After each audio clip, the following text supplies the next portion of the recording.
I am a lifelong learner. Are you a lifelong learner? And if you are, could you drop learner below? I would also say that along with being a lifelong learner, you could double the word as seeker. I am a lifelong seeker. So, what I'd like to do here in this episode is talk with you about three lessons I learned, three lessons I seeked in my desire to find my one. And but before I go to those three lessons, I want to say something here. Years ago, after my divorce, and when life was just crazy chaotic for years and years and years, I wanted peace. I kept on thinking, I just want peace. I just want to sit back. I want life to be good. I want life to be peaceful. I want harmony. So I was reading through some journal entries recently, and peace was this common theme that I kept on wanting. So, ladies, I had to find that peace within myself before I could get into this loving, long-term romantic relationship. So first of all, I did the work, the inner work of getting to peace, to then having this, because when I got to peace, because when I got to peace, I was able to attract a peaceful man. And let me tell you, Kurt and I have been together for 3 years, and he is peace, peace, peace. He's always been of peace. He's always been secure attachment style, and I got myself to secure attachment style, and I got to attract him. I kind of sidetracked there. But what I do want to say is that how did I get there? How did I get to my peace within me to attract my peace guy? Okay, here we go. 3 ways. I stopped letting people walk all over me. I learned to set boundaries. And these boundaries were very, very important on my learning journey, on my seeking journey, on my journey to peace, and on my journey to my Kurt. So I started setting boundaries in every aspect of my life. I, at this time in my world, I really, really, really liked to have a whole day of relaxation. And in my past self, I would have never had given myself a whole day. I wouldn't have given myself a whole 10 minutes. I was always going and driving and moving and shaking and trying to create this big bad world of mine. But then once I learned that that wasn't getting me anywhere, and what my heart truly desired was to be at home all day. From wake up till bedtime, I would be at home all day, giving myself this boundary of I don't commit to anything on Friday. So whatever the week was, I would look at my calendar the week before and I would say all day. So if I need to go to the grocery store, I made sure I did it the night before, and then I was at home all day. And it was a really important boundary that I gave myself. And it was awesome. There's so many other boundaries. Okay, so then what did I do? Another boundary, I would never, ever, ever date a married guy again. I kept on going date after date with married men. And I was like, why is this guy sitting across from me married? Well, I didn't have my boundaries. I didn't think to ask him over the dating app, are you married? Because of course they would say or divorced, but then I would get across the table from them, trusting what they were saying, divorce.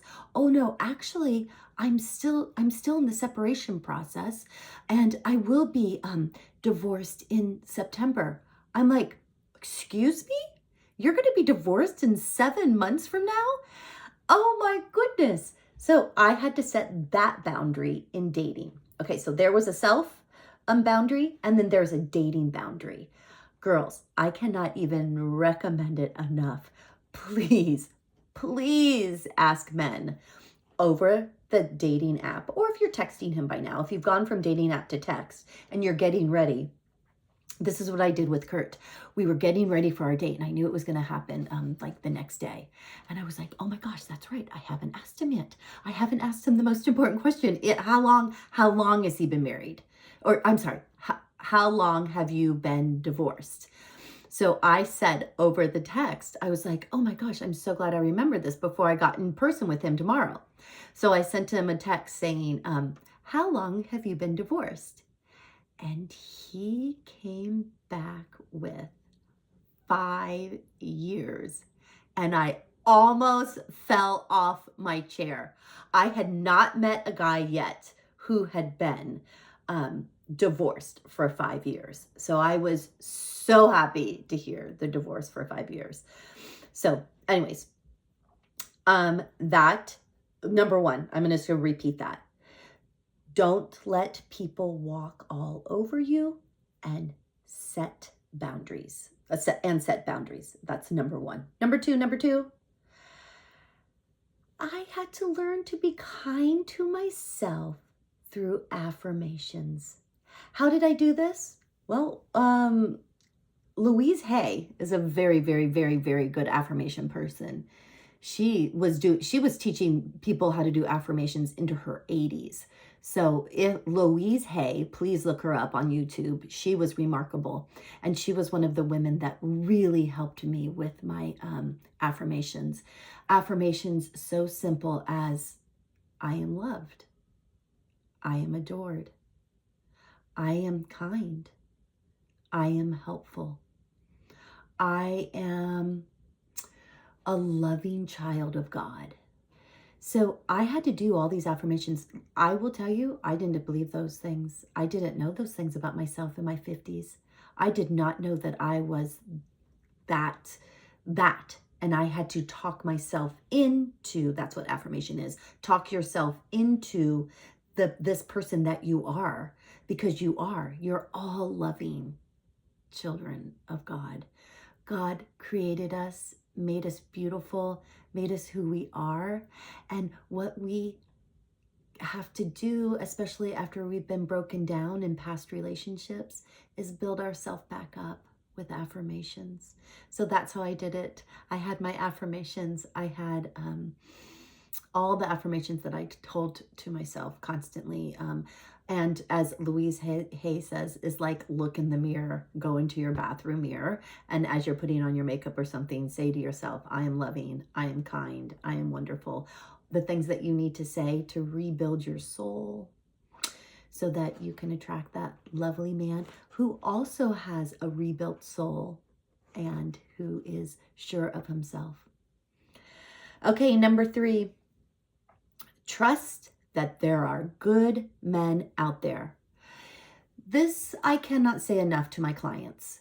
There are good men out there. There are good men out there. I don't know how many times I say that to women, but I do have to say it a lot, because there really, really are good men out there. There's as many good men out there as there are good women. So just know, and what you have to do is say that source or creator has created that they're equal parts, that there's equal good men as there are equal good women. And so every time you open up that website, that dating website, please, please, please come it as, I'm a good person and there are good men out there.